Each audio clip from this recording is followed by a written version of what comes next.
గజం కేవలం 13,500 రూపాయలకి హైదరాబాద్ కి చేరువలో మీ సొంతింటి కలను నిజం చేసుకోండి శ్రీవాసవి ప్రాజెక్ట్స్ తో. వివరాలకు ఈ నెంబర్లకు కాల్ చేయండి.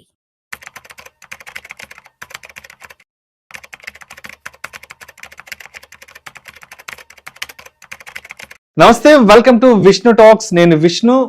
ప్రస్తుతం నాతో పాటు మీ అందరికీ బాగా సుపరిచితులైనటువంటి, అదేవిధంగా మా ఇద్దరి కాంబినేషన్ కోసం ఎప్పటి నుంచో వెయిట్ చేస్తున్నటువంటి, మీ అందరికీ బాగా పరిచయం ఉన్నటువంటి NISM and Crisil certified wealth manager Revanth Chalamala ఉన్నారు. వారితో మాట్లాడదాం. నమస్తే రేవంత్. నమస్తే sir. Welcome to Vishnu talks. Thank you so much after so long time. Yes, and thank you so much for being with Vishnu talks. మధ్యలో ఒక 6-7 months ఏదో గ్యాప్ వచ్చినట్టుంది. అండ్ చాలా మంది ఆడియన్స్ అడుగుతున్నారు, బయట ట్రావెలింగ్ లో ఉన్నప్పుడు అడుగుతున్నారు, అండ్ వీడియోస్ లో కామెంట్స్ చాలా మంది అడుగుతున్నారు. అండ్ ఎప్పుడు మళ్ళీ మీ ఇద్దరు కాంబినేషన్ కొత్తగా రీస్టార్ట్ అవుతుంది, ఎప్పుడు మళ్ళీ ఇద్దరు కంబ్యాక్ అవబోతున్నారంటూ కూడా చాలా మంది అడుగుతుంటారు. నేను బయట బిజినెస్ మీటింగ్స్ కి వెళ్తుంటాను కదా, ట్రావెలింగ్ లో అడుగుతుంటారు.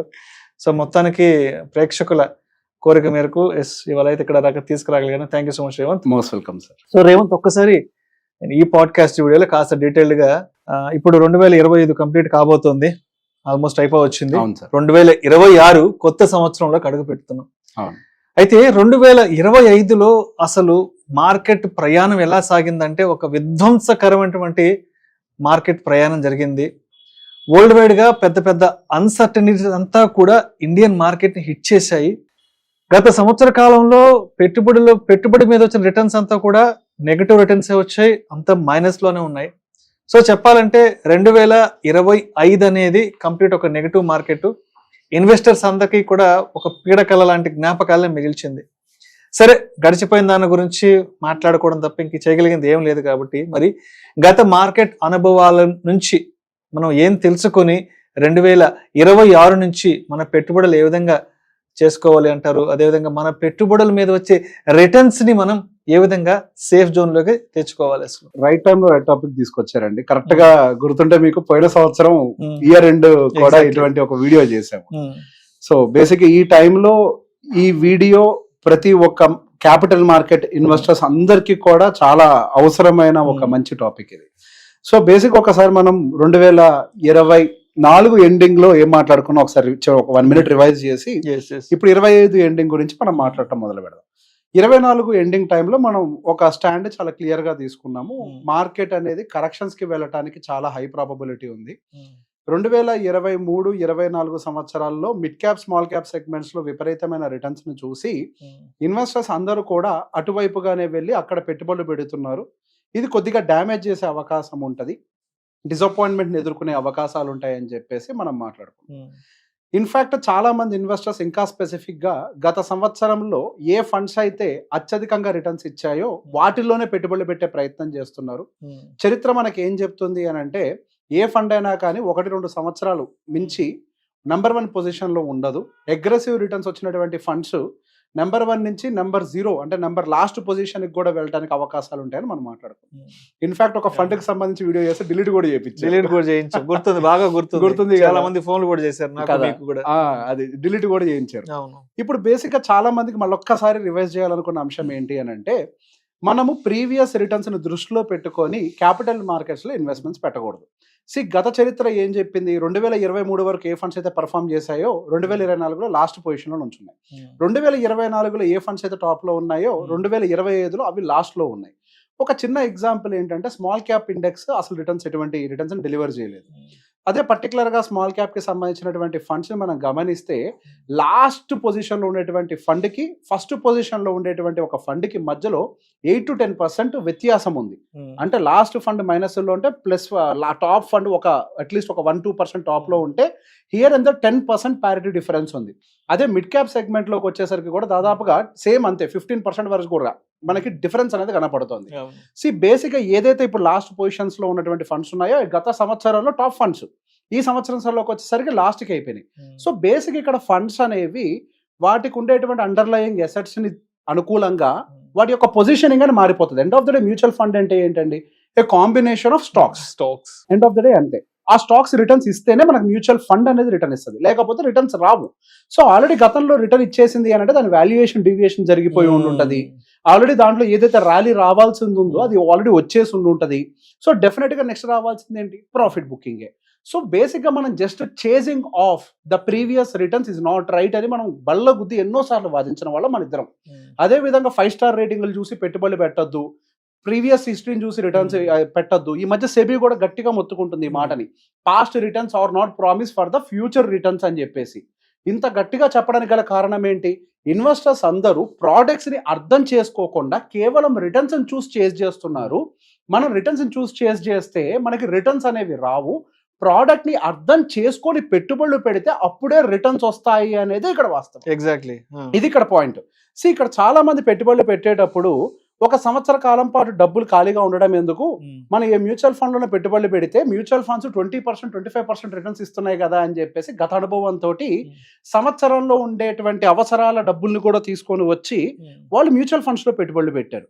కానీ మార్కెట్ ఏం నేర్పింది, నేను ఎప్పుడు పైకి వెళ్ళటమే కాదు నేను కిందకు కూడా వస్తాను, నేను కేవలం మీరు పెట్టుబడులు పెట్టారు కాబట్టి రిటర్న్స్ ఇవ్వను, ప్రపంచవ్యాప్తంగా జరుగుతున్నటువంటి ప్రక్రియలకు అనుకూలంగా, రాజకీయ పరిస్థితులకు అనుకూలంగా, యుద్ధ వాతావరణాలకు అనుకూలంగా నేను డిపెండ్ అవుతాను అని చెప్పేసి మార్కెట్ ప్రూవ్ చేసింది. అంటే ఇక్కడ మార్కెట్ ఏం చెప్పిందంటే మీ ఇష్ట ప్రకారం మీరు అనుకున్నట్లుగా మార్కెట్ మూవ్ కాదు, నా ఇష్ట ప్రకారంగా నేను అనుకున్నట్లుగానే మార్కెట్ ని మూవ్ అవుతాను అన్న ఒక సంకేతాన్ని 2025లో చాలా సుస్పష్టంగా ఇన్వెస్టర్స్ కి ఎస్టాబ్లిష్ చేసేసింది. చాలా క్లియర్ గా ఎస్టాబ్లిష్ చేసింది అది.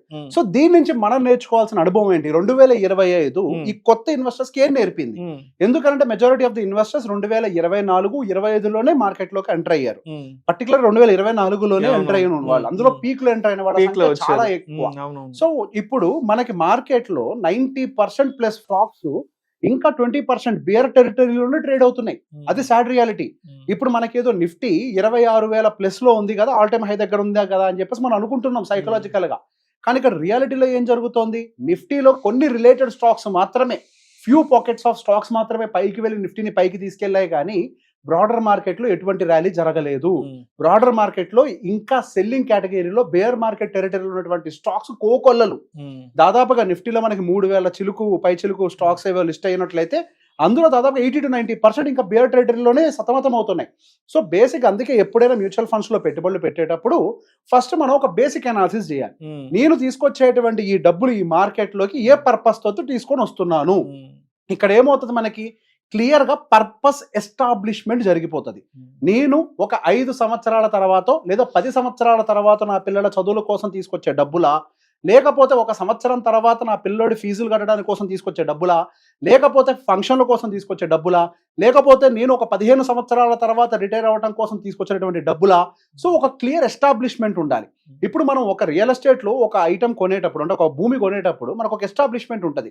ఇది నా పిల్లల భవిష్యత్తు కోసం, రేపు వాళ్ళకి ఎప్పుడైనా అవసరమైతే అమ్మేసైనా వాళ్ళని చదివిస్తాను, సెటిల్ చేస్తాను అని ఒక భవిష్యత్తు కోసం అని చెప్పి ఒక క్లియర్ ఎస్టాబ్లిష్మెంట్ ఎట్లయితే పెట్టుకుంటారో మ్యూచువల్ ఫండ్స్ లోకి వచ్చేటప్పుడు కూడా ఆ క్లియర్ ఎస్టాబ్లిష్మెంట్ అనేది చాలా అవసరం. ఆ ఎస్టాబ్లిష్మెంట్ మైండ్ లో పెట్టుకున్నప్పుడు మనకు ఒక టైం టెన్యూర్ ఎస్టాబ్లిష్ అవుతుంది, 5, 10, 15, 20 సంవత్సరాల అనేది.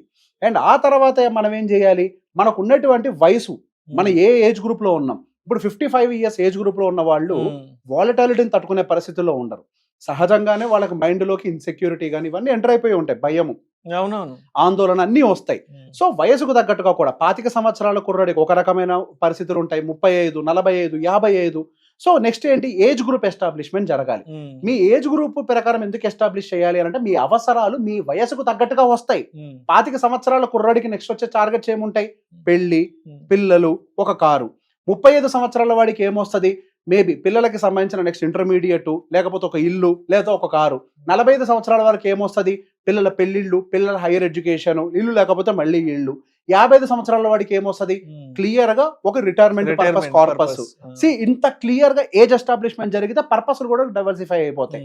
సో బేసిక్ గా వీటిని మనం గమనంలో పెట్టుకొని మార్కెట్ కండిషన్స్ ఎలా ఉన్నాయనే దాన్ని కూడా మనం అబ్జర్వ్ చేయడం మొదలు పెట్టాలి. మార్కెట్ కండిషన్స్ లో వాలటిలిటీ క్రియేట్ అవ్వడానికి ఏమన్నా పరిస్థితులు కనపడుతున్నాయా, టారిఫ్ రిలేటెడ్ పరిస్థితులు మనం ఊహించామా? ఎవరికైనా తెలుసా టారిఫ్ రిలేటెడ్ అన్సర్టనిటీస్ వస్తాయని?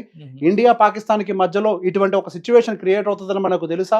సో ఎటువంటి ఇవన్నీ కూడా మనకు తెలియదు. సో మార్కెట్ లో వాలటాలిటీ కూడా ఉంటది కాబట్టి నేను 1-2 సంవత్సరాలు లేదా 3 సంవత్సరాల్లో వచ్చేటువంటి వాలటాలిటీకి పెద్దగా రియాక్ట్ అవ్వను. మెంటల్ గా మనం ఎస్టాబ్లిష్ చేసుకోవాలి. నేను రియాక్ట్ అవ్వను. మార్కెట్ లో వాలటాలిటీ అనేది సహజం. వాలటాలిటీ అనేది మార్కెట్ లోనే కాదు, మనకి తెలియదు కాబట్టి మనం ఎంతసేపటికి ఇప్పటి వరకు చూసిన వాటిలో రిటర్న్స్ చూసామో మన రిటర్న్స్ వస్తాయనే అనుకుంటున్నాము. కానీ నిజ జీవితంలో మనిషి జీవితంలో ఎట్లయితే వాలటాలిటీస్ ఉంటాయో రియల్ ఎస్టేట్ లో కూడా కొన్ని సందర్భాల్లో భూమి అమ్మకానికి కూడా లేని పరిస్థితులకు ఎట్లా నెట్టబడుతుందో అటువంటి పరిస్థితులు మనకి స్టాక్ మార్కెట్ లో ఇంకెక్కువగా కూడా ఉంటాయి అన్న విషయాన్ని మనం మెంటల్ గా ప్రిపేర్ అవ్వాలి. అప్పుడే మనము పిక్కింగ్ అప్ ద ఫండ్ అనేది కరెక్ట్ గా చేయగలుగుతాం. మనకి స్టాక్ మార్కెట్లో అంటే మ్యూచువల్ ఫండ్స్ లో 50+ కేటగిరీస్ ఉన్నాయండి. దాదాపుగా 2,500-3,000 ఫండ్స్ మనకి మార్కెట్లో లిస్ట్ అయ్యి ఉన్నాయి. 50 ఏఎంసీలు మార్కెట్లోకి వచ్చాయి. మరికొన్ని ఏఎంసీలు మార్కెట్లోకి రాకపోతున్నాయి. 2030 కల్లా 100కు పై చిలుకు మనకి ఏఎంసీలు మార్కెట్లో ఎస్టాబ్లిష్ కాబోతున్నాయి. ఎన్నో ఫండ్స్ మార్కెట్లోకి వస్తున్నాయి. So based on hour situation మనకు ఉండేటువంటి టార్గెట్ టైం ఫ్రేమ్ వీటన్నిటిని దృష్టిలో పెట్టుకొని ఏ రకమైన ఫండ్ని గనక నేను సెలెక్ట్ చేసినట్లయితే నా గోల్ డిస్టర్బ్ కాకుండా ఉంటది అనేది మనకు క్లారిటీ ఉంటది. మనం పెట్టే ప్రతి ఒక్క రూపాయి మన జీవిత అవసరాలకి ముడిపడి ఉంటది. మనం అనుకుంటాం వెల్త్ క్రియేషన్ అని ఒక పెద్ద వర్డ్ ని. ఎవరు చెప్పాడండి వెల్త్ క్రియేషన్ అనేది? ఎక్కడ ఉందండి వెల్త్ క్రియేషన్? అసలు ఒక మనిషి వెల్త్ క్రియేషన్ దాకా జర్నీ చేయాలి అని అంటే ఒక మనిషి ఆయన మధ్యలో జీవితంలో ఉండేటువంటి ఎన్నో బాధ్యతలన్నిటిని నిర్వహించుకొని దానికి కావాల్సిన ఖర్చుల్ని పెట్టి ఆ తర్వాత గుప్పెడు ఏదైనా మిగిలితే దాన్ని వెల్త్ అని ప్రకటించుకోవాలి. ఎక్కడో ఉన్న చివరదాన్ని తీసుకొచ్చి ఫ్రంట్ లైన్ లో పెడతారే, ఎక్కడ వెల్త్ క్రియేషన్లు అండి? మనం ప్లాన్ చేయాల్సింది ఏంటి? మన బాధ్యతలు. ఫైనాన్షియల్ గోల్స్ అని అంటారు. అసలు గోల్ అన్న వర్డ్ వాడితే మీకు అసలు దాని యొక్క డెప్త్ తెలియదు. అది గోల్ కాదు, అది బాధ్యతలు. ఇప్పుడు పిల్లల ఎడ్యుకేషన్ గోలా? బాధ్యత. పిల్లల పెళ్లిళ్ళు గోలా? ఒక బాధ్యత. మీ రిటైర్మెంట్ ఒక గోలా? ఒక బాధ్యత.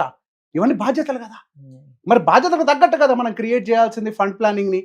అవన్నీ చూడకుండా నేను రీసెంట్ గా గతంలో కూడా మనం మాట్లాడుకున్నాం, మ్యూచువల్ ఫండ్స్ లో పెట్టుబడి పెట్టడానికి కొంతమంది క్లయింట్స్ ఫోన్ చేసి సార్ మీరు ఎంత రిటర్న్స్ ఇస్తారని అడుగుతారు. నేను షాక్ అయ్యి సర్ప్రైజ్ చూస్తూ ఉంటా. నేను ఎంత రిటర్న్స్ ఇస్తానా? నేనా మార్కెట్ ని డ్రైవ్ చేసేది? సార్ 12 to 15 ఎక్స్పెక్ట్ చేయడం అనేది డీసెంట్ సార్ అని అంటే, అదేంటంటే ₹2 వడ్డీ వస్తుందంట కదా అంటే, ఇది వడ్డీ వ్యాపారమా? ఇది వడ్డీ వ్యాపారం కాదు కదా. ₹2 వడ్డీ ఏంటి, ₹3 వడ్డీలు ఏంటి, ₹1 వడ్డీలు ఏంటి, అసలు వడ్డీ లెక్కలేంటి ఇందులోకి వచ్చాక? మనం ఇక్కడ పెట్టుబడి పెట్టేది ఏంటి? ఇండియన్ గ్రోత్ స్టోరీ మీద. మనం పెట్టుబడి పెట్టే దాని మీద. ఎకానమీ గ్రోత్ స్టోరీలో మన పార్టిసిపేషన్ ఉండాలి. ఎగ్జాక్ట్లీ. మరి అది అవసరం లేదంటే ఖచ్చితంగా అవసరం. ఒకవేళ మనం ఇండియన్ గ్రోత్ స్టోరీలో పార్టిసిపేట్ చేయకుండా మనకు తెలిసిన ట్రెడిషనల్ మెథడ్స్ ఆ ఎఫ్డీలో వాటిల్లో పెట్టుబడులు, పీపీఎఫ్ లో పెట్టుబడులు, ఈపీఎఫ్ లో పెట్టుబడులు పెట్టుకుంటూ వెళ్తే జరిగే నష్టం చాలా తీవ్రంగా ఉంటది. ఆ సుకన్య సమృద్ధి యోజన నేను వద్దనట్లేదు, కానీ దాంట్లో ఎంత భాగం ఉండాలి అంతే ఉండాలి. దాని భాగం మనం నిర్ణయించాలి.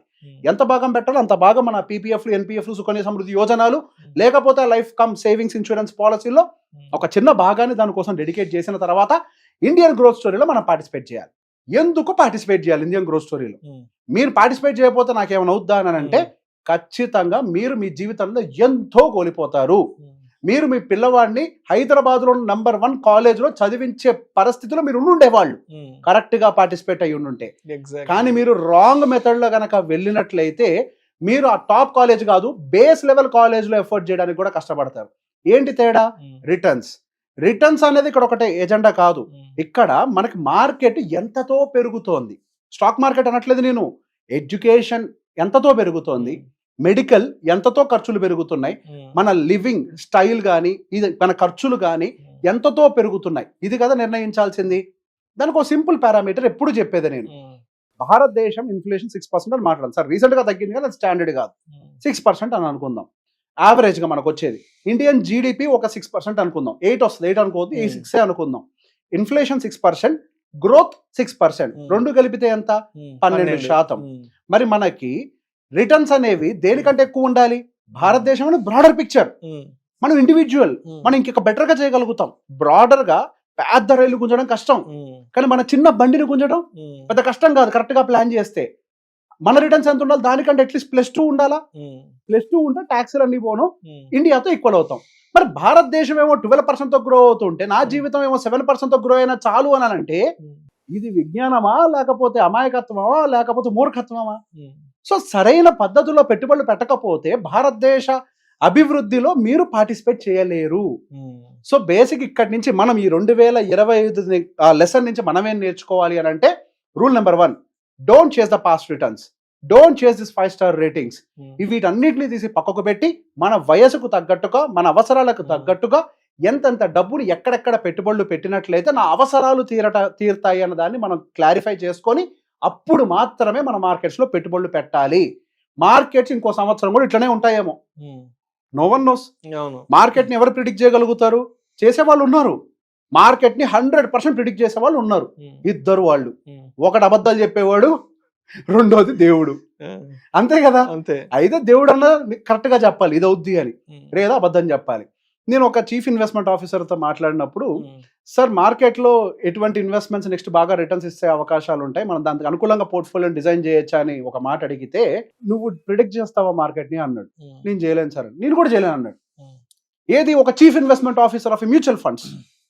మనం ఎవరినైతే నమ్మి డబ్బులు పెడతామో వాళ్ళు అన్నారు, ప్రిడిక్షన్ ఎవరి చేతుల్లో లేదు, మనం ఒక ఎస్టిమేషనే పెట్టుకుంటాం. ఇండియన్ గ్రోత్ స్టోరీ ఇంత ఉంది, ఇంత రిటర్న్స్ రావచ్చేమో, నాకు ఎస్టిమేషనే, అది ఖచ్చితంగా జరుగుతున్నది ఎవరికీ తెలియదు. అందుకే మ్యూచువల్ ఫండ్స్ విషయంలో మ్యూచువల్ ఫండ్ డిస్ట్రిబ్యూటర్స్ కూడా ఒక విషయంలో బాగా ట్రైన్ చేస్తారు. పర్పస్ ఏంటో తెలుసుకోండి, ఏ పర్పస్తో ఇన్వెస్ట్మెంట్ పెడుతున్నారో తెలుసుకోండి, దానికి అనుకూలంగా ఫండ్స్ని సెలెక్ట్ చేయండి. అప్పుడే ఆ ఇన్వెస్టర్ అనేవాడు సెక్యూర్డ్గా ఉంటారు. ఇది పబ్లిక్ మనీ, పబ్లిక్ని జాగ్రత్తగా హ్యాండిల్ చేయండి, ఆర్థిక భద్రత ప్రజలకి కల్పించాలి అనే ఒక ఉద్దేశంతో మీకు ఈ లైసెన్సులు ఇస్తున్నాం. ఇన్ని విషయాలను చెప్పి ట్రైన్ చేస్తారు. ఈ రీసెన్సీ బయాసులు, ఫెమిలియారిటీ బయాసులు తీసి పక్కన పెట్టమని ఎంఫీఏ చెప్తూ ఉంటారు. ఈవెన్ రాకేష్ జుంజుల వారు కూడా చాలా సార్లు చెప్పారు. రాకేష్ జుంజుల వల్ల సముద్రం లోతుని, రేపటి మార్కెట్ ని no one can predict. Exactly మీరు అద్భుతంగా చెప్పారు. రాకేష్ జుంజునవాలా అన్నారు కాబట్టి మీకు స్టోరీ చెప్తాను. మొన్న ఒక ఏఎంసీ మీటింగ్ ముంబై వెళ్ళాను.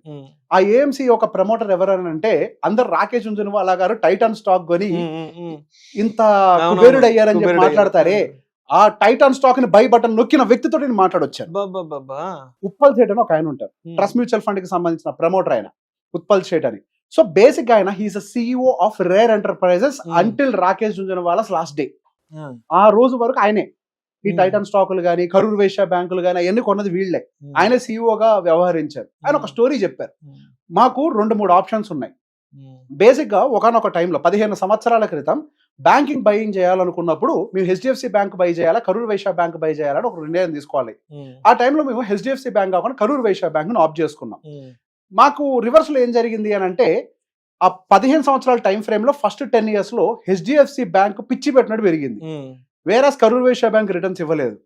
కానీ ఆ తర్వాత 5 years నుంచి, అంటే లాస్ట్ 5 సంవత్సరాల్లో HDFC బ్యాంక్ రిటర్న్ ఇవ్వలేదు, కరూర్ వైశ్య బ్యాంక్ పిచ్చి పట్టినట్టు రిటర్న్ ఇచ్చింది. ఇక్కడ మాకు ఒక కన్విక్షన్ ఉంది, మా దగ్గర ఒక స్టడీ ఉంది, మేము ఒక ఫోకస్డ్ గా ఇది ఖచ్చితంగా పెరుగుతుంది, దీని ఎర్నింగ్స్ బాగున్నాయి, ఇంత స్టడీ చేశారు వాళ్ళు. 15 సంవత్సరాల పాటు కూడా ఓపిక్ గా వెయిట్ చేయగలిగారు. అది ఇన్వెస్టింగ్ అని అంటే. ఒక్క సంవత్సరం రిటర్న్ రాకపోతే మార్కెట్ లో రిటర్న్స్ రావు అని మాట్లాడుకునేది కాదు.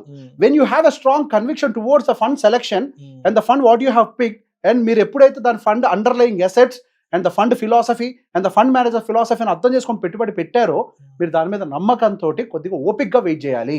అది ఒక సంవత్సరం, కొన్ని సంవత్సరాలు స్లోగా రిటర్న్ ఇచ్చినప్పటికీ ఒకనొక టైంకి డెఫినెట్ గా బెస్ట్ రిటర్న్ ఇస్తుంది. 2020 సంవత్సరం కంటే ముందు రాకేష్ జుంజునవాలా గారి రిటర్న్ 19%, వారెన్ బఫెట్ గారి రిటర్న్ గట్టిగా 15%. 2020 తర్వాత పెరిగింది వచ్చిన మ్యాసివ్ ర్యాలీలో. కానీ మనకు మాత్రం ఎంత కావాలి? 24లు కావాలి, 30లు కావాలి. ఏదో ఒక ఫండ్ 50 చూపించింది కాబట్టి నాకు 50 కావాలంటాం. ఫండ్ రిటర్న్ చూసి డబ్బులు పెడితే డబ్బులు రావు. When you chase money you will not get money, when you chase the process you will always get the money. డబ్బు నీ వెనకాల పరిగెడుతూనే ఉంటది. ఈ ఒక్క చిన్న విషయాన్ని గుర్తుపెట్టుకొని మీ పర్పస్ కి అనుకూలంగా పెట్టుబడులు పెట్టినట్లయితే, అది 2025 లాంటి డౌన్ టెన్ మార్కెట్ కావచ్చు, 2022 నుంచి 24 వరకు మనం చూసిన అప్ ట్రెండ్ మార్కెట్లు కావచ్చు, ఎటువంటి మార్కెట్లో అయినా మనం సర్వైవ్ అవుతాం.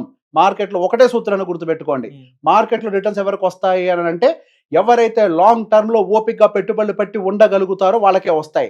ఆ ఓపిక ఎక్కడి నుంచి వస్తుంది అని అంటే, మీరు చేసినటువంటి కేస్ స్టడీస్, హిస్టరీస్, స్టడీస్ ఇవన్నీ చేస్తాం కదా మనం, దాంట్లో నుంచి మీకు ఓపిక పుట్టుకొస్తుంది. సైంటిఫిక్ ఎవిడెన్స్ ఉంటుంది కదా మీ దగ్గర, అప్పుడు ఓపిక వస్తుంది, నా స్టడీ కరెక్టే, నేను ఉంటాను అని. Thank you so much Revanth. Most welcome. గత మార్కెట్ అనుభవాలను దృష్టిలో ఉంచుకొని 2026 నుంచి మనం చేసే పెట్టుబడులు ఏ విధంగా ఉండాలి, మన క్యాపిటల్ ప్రొటెక్షన్ ఎలా ఉండాలి, అదేవిధంగా దాని మీద వచ్చే రిటర్న్స్ మనం ఎలా సేఫ్ జోన్లోకి తెచ్చుకోవాలి అనే దాని గురించి నూతన సంవత్సరం రాబోతుంది కాబట్టి మన ప్రేక్షకులకు చాలా మంచి డీటెయిల్గా ఒక మంచి ఇన్ఫర్మేషన్ అయితే పాస్ అని చేయగలిగారు. Thank you so much. Most welcome అండి.